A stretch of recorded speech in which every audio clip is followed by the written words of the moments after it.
Today, we're going to dig into the story of Charlie Kirk, a name that, for a time, was at the very center of a powerful and, let's be honest, a really polarizing conservative wave on American college campuses.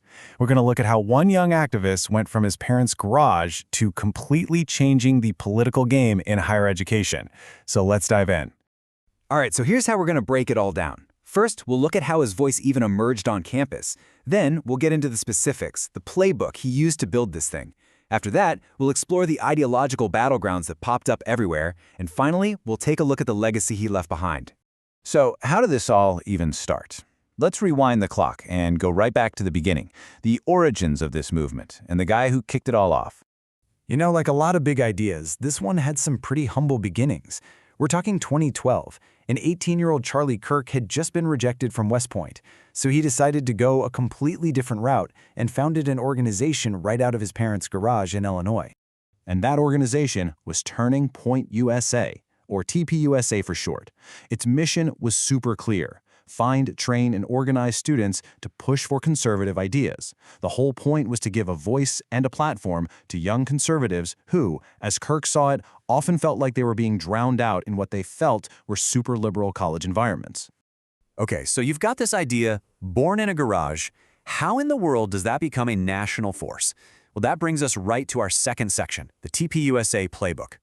Kirk's strategy was honestly kind of brilliant, and it had a few key parts. You had the now famous Prove Me Wrong tables, which were basically an open invitation for public debate.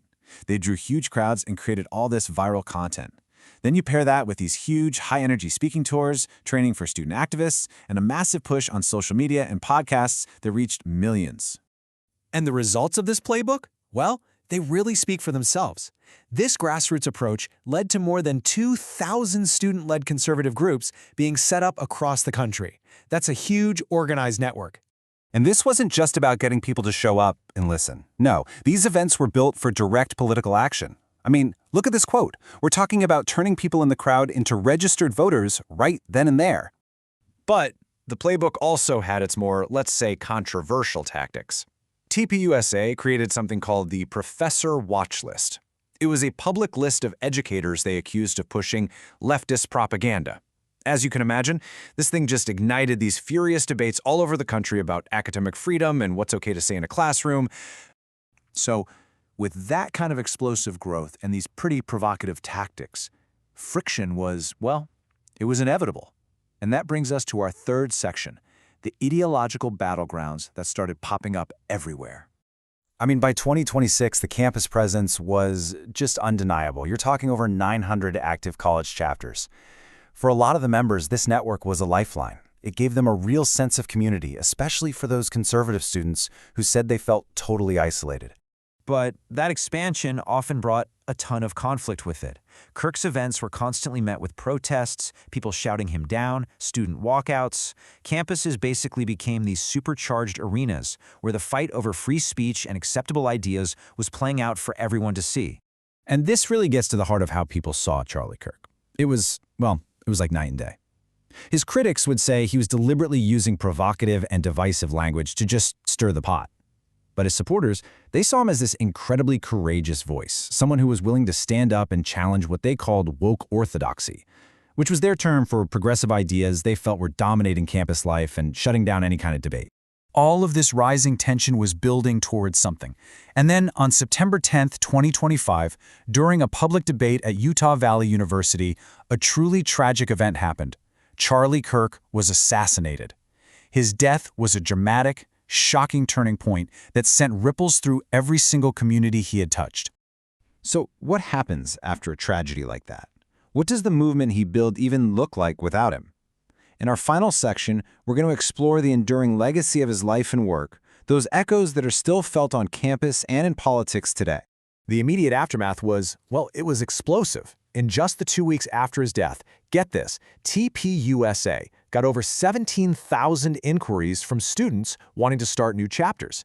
It seemed like the grief and the outrage were fueling this massive new wave of interest in the movement he started. But at the same time, the assassination also had a serious chilling effect on campus speech.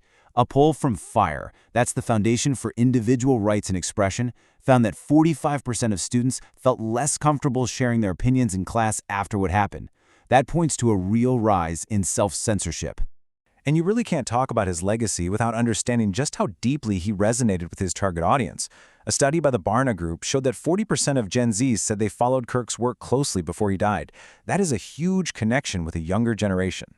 And all that activism on campus, it absolutely translated into real-world political results. Kirk's work mobilizing young voters was given a lot of credit for helping Republicans close the gap with Gen Z voters, which you can see in Donald Trump pulling in 47% of that vote in the 2024 election. So when you boil it all down, his influence is pretty undeniable, and it hits on a few key things. He made conservatism more accessible for a whole new generation. He created a pipeline for young conservative leaders to move up. He inspired a new kind of student activism. And maybe most importantly, he permanently changed the conversation around free speech on college campuses. Which brings us to one final, huge question. Whether you saw him as a hero or a villain, his story really forces you to ask, how is it that one person's activism, no matter how controversial, can so permanently change the entire national conversation?